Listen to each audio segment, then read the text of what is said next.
Welcome in to CBS Sports HQ. Kiana Martin, pleased to be joined alongside my guy, Joe Musso. And well, Sunday, I like to say it was for the stars. The NBA All-Star Game held its signature event, more medals handed out in Milan, but we begin things with a returning title holder dazzling on the green. Yeah, it's been quite some time since Collin Morikawa was one of those stars. But the stars aligned on Sunday at Pebble Beach.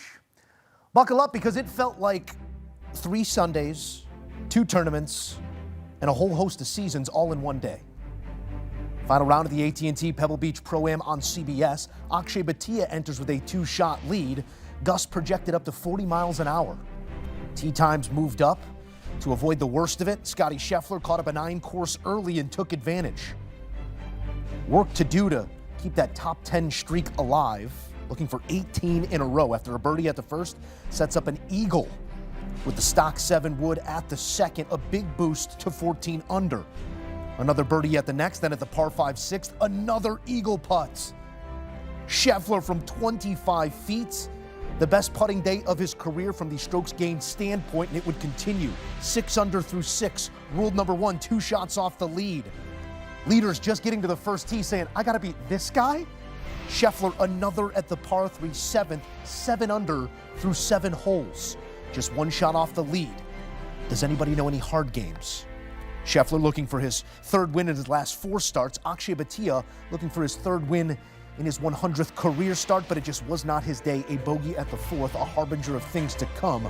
Bhatia would finish T6 at 19 under. Collin Morikawa coming off a round 3 for the ages. One of the greatest ball striking performances we've seen at Pebble Beach or anywhere else for that matter, and he was still dialed on Sunday at the par 3 7th. Sets up a beautiful birdie bid, would make, moves to 19 under, just 1 shot off the lead. Back to Scheffler at 14. Shout out to the worm cam from 13 feet for a share of the lead. Erases an 8-shot deficit to start the day. The world number 1, now sitting number 1. Would bogey the very next, one of 3 missteps on Sunday. Morikawa going about his business from 10 feet for a share of the lead, moves to 20 under. Scheffler now making his way up the par 5 finisher. Bit off a big chunk of the coastline with the tee shot, then hooks one into the wind here. Trust and gall all in one. Scheffler inside 2 feet for his 3rd eagle of the day. Posts 20 under in the clubhouse. First ever round in his already storied career with 3 eagles in it. Secures his 18th consecutive top 10 finish, but would it be enough? Morikawa sharing that lead here. A birdie bid from 30 feet, got it. Solo lead now at 21 under. Minwoo Lee entering the chat late. The unstable compound showing consistency throughout the week. A new putter in the bag, and man, it was rolling.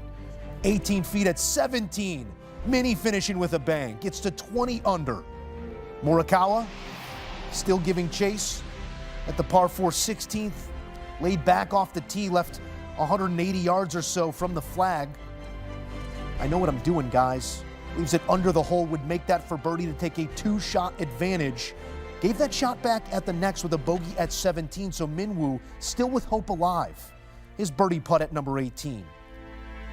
That gets him to 21 under in the house, which snuffs out Scottie's slim hopes, and Morikawa now needs a birdie at the last. After a long wait, 20 minutes between hitting his tee shot and this approach. Trust over the water as well. From 233, Morikawa overcuts it and gets hung up here in a squirrely lie greenside. Elects to go with putter. The chipping woes, forcing putter in hand, and knowing one's game as important as anything. Snuggles that one close. A tap in for the win. Collin Morikawa, for the first time in 847 days, a winner on the PGA Tour, and claims it at a cathedral of golf. Your winner at the AT&T Pebble Beach Pro-Am.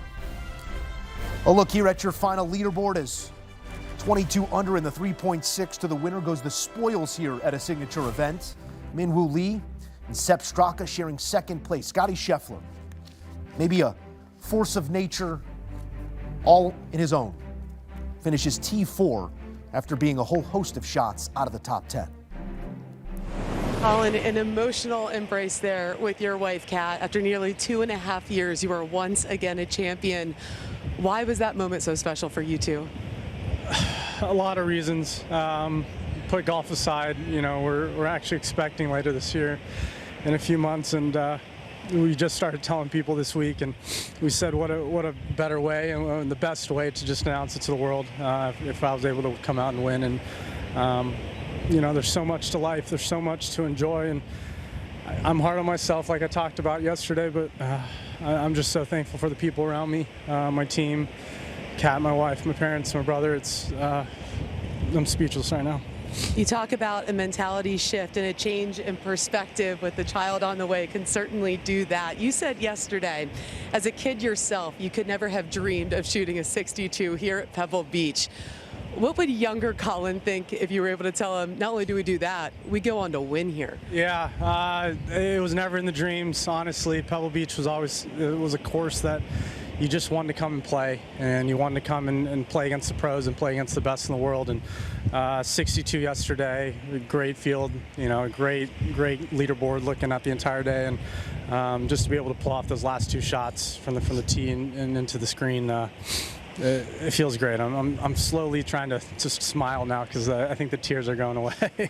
You never know what the challenge is going to be, but you always know there will be one. Take us inside the ropes, inside your mind, your body, you with Mark trying to stay loose. It was about 20 minutes between the time that you hit your tee shot and then hit your second here on 18 with this big leaderboard in the back. You knew exactly where you stood. Yeah, I knew what I had to do. I think I paced all the way to the ocean like 10 times at least.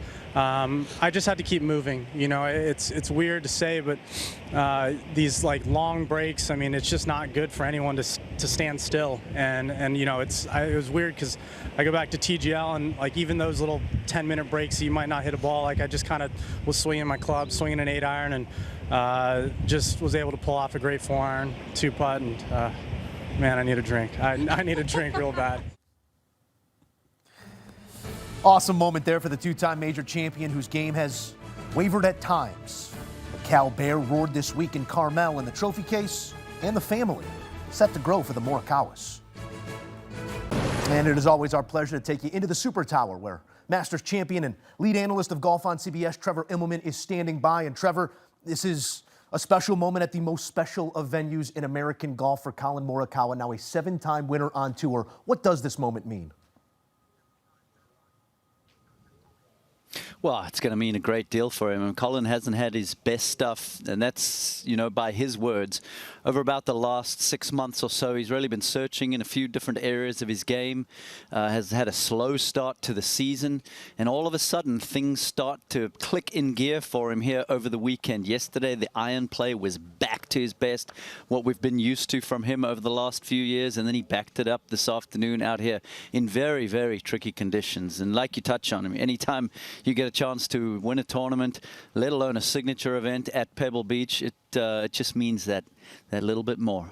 Domestically, we were 2 weeks short of a half-decade for a win for Collin Morikawa. He gets it done here at what Rory called a year ago a cathedral of golf at Pebble Beach. I want to go shot-specific for Scottie Scheffler because it was such an awe-inspiring day, but that penultimate shot he takes into the last was one you said gave you goosebumps. That artist on this canvas, walk me through what you were thinking and feeling as he stood over that ball. Yeah, well, really, when you start to look at the circumstances he was in, he knew he needed to make an eagle to have an outside shot at it. So he went ahead and played aggressively from the tee, took driver, and rode the wind, started the ball over the ocean and got it way out there, and then had 186. And then on the second shot, he decided to go the other way and go ahead and fight the wind with a medium iron and hit it in there to 3 feet. I mean, it is just two of the most perfect shots back to back when a player knows that they need to pull something special off. Really just showed the class that this guy has. I mean, look, there's not much that he hasn't achieved in the game so far. I mean, he's been dominating for years now.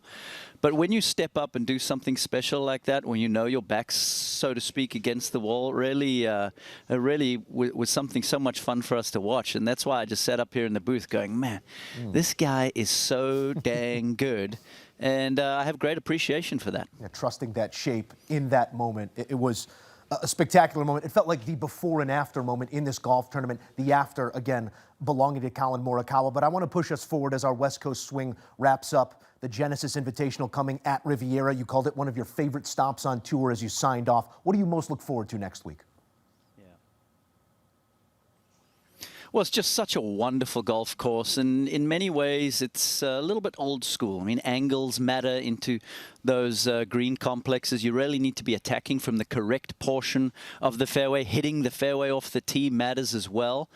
And so it's just been a course that, for me, I always enjoyed having the ability to go and play in a tournament there. And we got another signature event, like you say, all the best players on the PGA Tour making their way down to LA to kick it off at Tiger's event. I mean, much like coming here to Pebble Beach and having an opportunity to win at an iconic venue like that, it means a great deal to have an opportunity to win a tournament that Tiger hosts as well.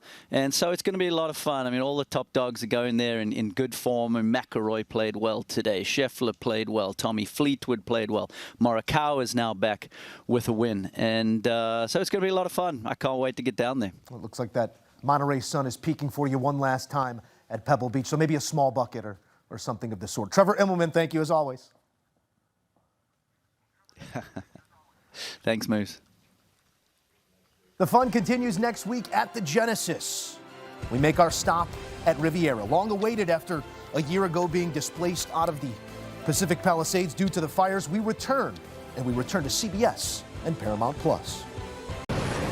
Welcome into HQ Post Round as we say hello to CBS Sports Golf analyst Shane Bacon. And Shane, I want to start there with those final couple strokes by Collin Morikawa, because it's 20 minutes in between tee ball and approach shot after the USS Bridgman drops anchor there out in the Pacific.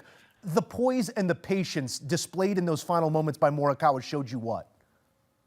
Well, I mean, it showed me that, and even said 30 minutes right after he hit that second shot. I mean, it showed me that he's not too, far away from the guy we knew during his prime. And that obviously is a guy that leans on the iron play. I mean, this is a guy that is superb with the long irons and mid irons. He had a great tee shot with the 3-wood there at the 18th in really gnarly conditions. And even with the delay, I think understanding I'm one of the best in the world, definitely the best this week with the irons when I need them to be great. I mean, he just leaned on what he's the best at. And the stats were crazy. Picked up nearly 10 shots on the field in terms of approach this week. It was nice to see. It felt like a long day of golf, not just for the players, but watching it as well. And I thought it was kind of all summed up well with that 30-minute delay there at the 18th. But nice to see Morikawa get it done with a birdie there, obviously, after the delay. You would have hated to see a bad approach there. He makes a par or a bogey, and that ends up kind of costing him the tournament. Yeah, it was a bogey at 17 that required the birdie there at the last for Morikawa. And I'm glad you bring up the feel of this day, because we've all played golf on these types of days, maybe not on these types of places, but wind blown, you get off, you just want something warm in the clubhouse. This isn't a Collin-type day. His 6 prior wins have come in very controlled environments, including that Open Championship at Royal St. George's, where the wind famously did not blow. Does the fact that he did it on this type of day change the way you look at Collin Morikawa? You know, I think you're right in terms of the conditions not playing into his hands, but I will say this, Pebble Beach is a Collin-type golf course. I mean, you look at the way he's played it each of the last 2 times he's gone around this golf tournament, both top 20 finishes.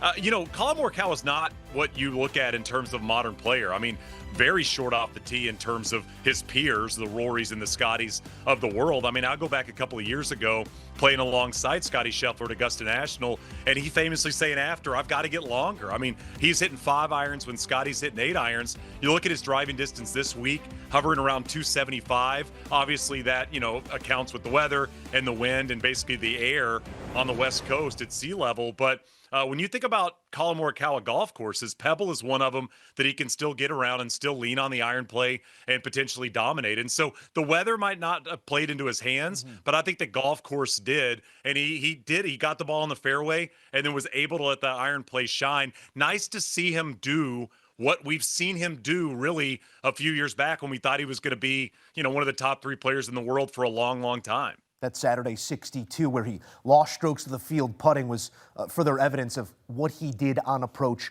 throughout this week. Collin Morikawa, Shane, is a player that touched number 2 in the world at his height. He sits, prior to this result, at 19th in the official world golf rankings. What does this do for a young man that never seems to be short on confidence, but the results have not followed? Yeah, you say never short on confidence. I mean, I do think the confidence has gone away a bit for Collin Morikawa. I mean, he's talked so much the last couple of weeks about being the toughest on himself. But I mean, you can't help but look at these other guys and the way they're able to play consistent golf. Scotty Scheffler with another top 10 this week, making a late push like he did last week as well. But I mean, if you're Collin Morikawa, at least you can show people that I'm still capable of going out there and getting a win. Moose, you and I have talked a lot about Collin and Jordan Spieth and Xander and the importance of a big year here in 2026. That big year starts with getting in contention and potentially showing yourself you're still capable of winning. Scotty makes winning look very easy. For some of these guys that have kind of lost touch with the trophy case, just getting yourself near the top of a leaderboard and make it a putt at the last, make it a birdie to close this thing out, I think it's massively important just to show you're capable of doing it for 4 days, especially on a weekend where he was as good as anybody. I mean, you mentioned the 62 yesterday, one of the best rounds we've ever seen at Pebble Beach. So, I mean, he can lean on that. Obviously he's a guy that knows the area well and the golf course as well. And I think outside of the two majors, this is the biggest win of his career to date. Yeah, Pebble served as the springboard a season ago for Rory McIlroy as he regained that confidence en route to a Players' Championship after, and then the career Grand Slam, obviously, at the Masters. You invoked the name, so we're going to do some Scotty, and we're going to do plenty of Scotty because, man, if he doesn't give me something to watch, he's a nut. He's not a real person to watch. And I'm glad you put it that way because we were sitting here on the desk yesterday talking about what's realistic, what can he go do, what can he post, give somebody something to look at, and it feels like this was even out of the realm of possibility. He posts this number, a 63, with 3 bogeys on the card, 3 eagles to offset them, and then some. I'm not sure how you want to frame it, but it feels like in these gotta-have-it moments, whether it's a short-sighted up and down for par or having to shape one into the last and make eagle, he is not just the best in the world, but one of the best we have ever seen. Yeah, I mean, you think about the comps we love to throw out with Scotty Scheffler. I was thinking about this earlier. Tiger Woods, who he gets compared to a lot, was the best front runner maybe in sports history, right? Not just best golfer, but he won a boatload of golf tournaments, having the lead going into Sunday. The one thing Scotty does better than Tiger to this point in his career is find something in the final round and give yourself a chance to win a golf tournament from behind. I mean, you think about what was he, 8 shots back headed into this round? I mean, no chance of winning. You're sitting there wondering, is he going to keep the top 10 streak alive? And he goes out there and does that. I also was thinking about this. Scotty Scheffler is going to now be compared to the all-time greats with what he's able to do and what he's consistently able to do. And I go back to 2019, the U.S. Open here at Pebble Beach. Now, the Pro-Am is not a U.S. Open, but Brooks Koepka was in the fairway at 18, needing an eagle to potentially win a 3rd straight U.S. Open. And he had a really good shot. It went over the green, and he made a birdie, and that wasn't good enough to catch Gary Woodland. Scotty Scheffler's in the fairway. That's a really hard golf shot. Wind coming off the left. He draws it into the wind to get to that back right hole location. I mean, these are level of golf shots that a few players in the history of the game possess, and especially are able to pull off, down the stretch on the last hole of a golf tournament. I think he kind of can find something internally that maybe top 20 players of all time can't find. And for him to make eagle there, hits it to 2.5 feet. I mean, this is some of the greatest stuff you're ever going to watch. I know he doesn't win the golf tournament, but a lot like last week, I lean on this stuff just as much as I do sometimes the wins. And you talked last week, we talked this week. We could be sitting here talking about back-to-back victories, what would be 3 in a row then tacked on to wins a season ago and the streak that he would have rolling. It's not that, but it is something to be celebrated still. When we look at Scotty, anything instructive in terms of his Thursdays? He was even par through 25 holes, Shane, and he finds himself just a couple shots out of another victory here. He spots the field a third of the golf tournament and still almost wins. What do you look at on these Thursdays, or what will he be looking at to ensure that he doesn't get off out of the gates as slowly as he has? Yeah, I mean, Joe, it's really weird. I don't necessarily see anything. I mean, the ball striking has been great out of the gate. It seems like he's found something throughout these golf tournaments. Scotty famously has talked so much about how he kind of locks in right away and is so competitive from the first tee on. That's not always the case with pro golfers. I know we love to think that everybody's out there grinding on Thursday on the 5th hole. I mean, guys can get into tournaments and into rounds, but the fact that Scotty Scheffler has struggled in these opening rounds, I'm assuming that's going to be an enormous focus for him headed into next week and the rest of the year. I mean, this is something he can't do. Because as you mentioned, if he plays decent golf on Thursday, he's won 3 times this year. And we're talking about what we saw in 2000, right? In terms of being able to get these victories early in the year and consistently stack them up. So that really is the key for Scotty. What can I do out of the gate to shoot a couple under and get myself in these tournaments in the red figures so I can kind of get to Friday and start to run? Yeah, there can't be too many what ifs if you are going to rattle off one of those 8, 9, 10 win type seasons that we often find ourselves looking towards as the only remaining reference points here for the greatness of Scotty Scheffler. He is a reference point for everybody else that tees it up on tour right now, including Rory McIlroy, who spoke once again glowingly prior to the tournament of Scotty Scheffler. What's the importance in that relationship between world number 1 and world number 2 right now? Because when it comes to Rory, it's a T14 finish, a nice Sunday 64, showed promise of what maybe can come this season, but he showed us he needs a carrot dangling. He needs someone out in front of him to chase. The importance of Scotty to Rory is what?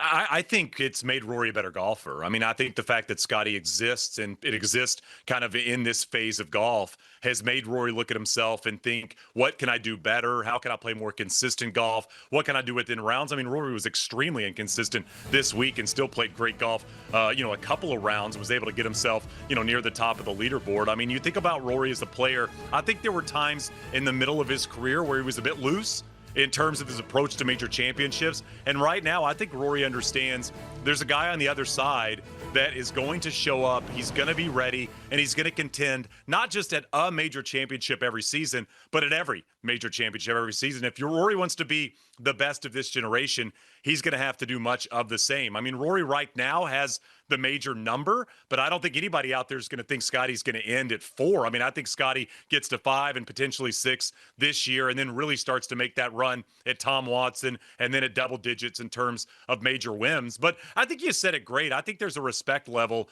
amongst these two. We talk so much about Tiger and Phil. There was a level of respect, I thought, between Tiger and VJ that I feel like kind of exists right now with Rory and Scotty, where they just kind of really respect both the guys' abilities and the work they put in to get to this point. They cross paths once again, and we'll see what the season holds for both of them. But as you put it, the major count, the win count, that gap closes ever quicker as Scotty Scheffler continues to dazzle. Not a win here. Instead, that belongs to Collin Morikawa, the 7th of his career, as we detail those victories. A Barracuda, a workday, the PGA that was in the absence of fans at TPC Harding Park, won in a playoff at the workday over Justin Thomas, an Open Championship when the wind didn't blow at Royal St. George's, and then abroad at the Zozo. Here, he adds a marquee win at a marquee place as the winner of the AT&T Pebble Beach Pro-Am. Next week, the West Coast Swing on CBS concludes at historic Riviera Country Club. The Genesis Invitational returning to its long-standing home after being displaced a year ago due to the Palisades fire. Another signature event on CBS. High drama on the way. Shane Bacon here to set the stage first. Shane, this is one of those places and one of those events that only feels right at a certain place. And we go back to that place, Riviera, our setting. The Big Cat is always on our mind, as we just heard Trevor Immelman offer as well. What about Riviera rings true to you and makes this such a moment for the tour? Well, Moose, it's the best golf course that the PGA Tour plays every season. So I mean, you get Fenway, right? I mean, you're kind of getting Cameron. Like, that's what we get when you go to Riviera. I mean, there's so much history around this golf course, so many great events, so many great finishes. And I think that the interesting part about this is you talk about kind of the best players of this era in the previous era, and you mentioned Tiger never won at Riviera. Rory's never won at Riviera. Scotty's never won at Riviera. So when the golf course is so excellent and it requires so much shot making, both off the tee and with the iron play, it stands up, I think, to modern equipment better than a lot of the other golf courses we see every year. And obviously, it's in the heart of one of the busiest cities in our country. So so much history and so much fun to be kind of in LA, taking in this golf course with this level of field. Scotty Scheffler, 2 top 10 finishes in 6 career starts. That was a T7 in 22 and a T10 in 2024. Again, last year took to Torrey Pines, where Ludwig Oberg eventually wins. We'll get to Ludwig in a moment. Why has Scotty not won? Which feels like a fair question at this point in his career with all of the wins he has already accrued in the places that he's done it. What's held him back at this place? Yeah, Moose. I mean, you think about what this golf course asks, right? I mean, you go through the list of champions, a ton of great iron players. I mean, you think about Adam Scott and Phil Mickelson, Hideki a couple of years ago with that great final round. Typically, if you drive it well and you hit your irons great, you're going to have success. What does Scotty do well? Drives it great, hits his irons great, yet he hasn't got it done yet. The putters held him back a bit.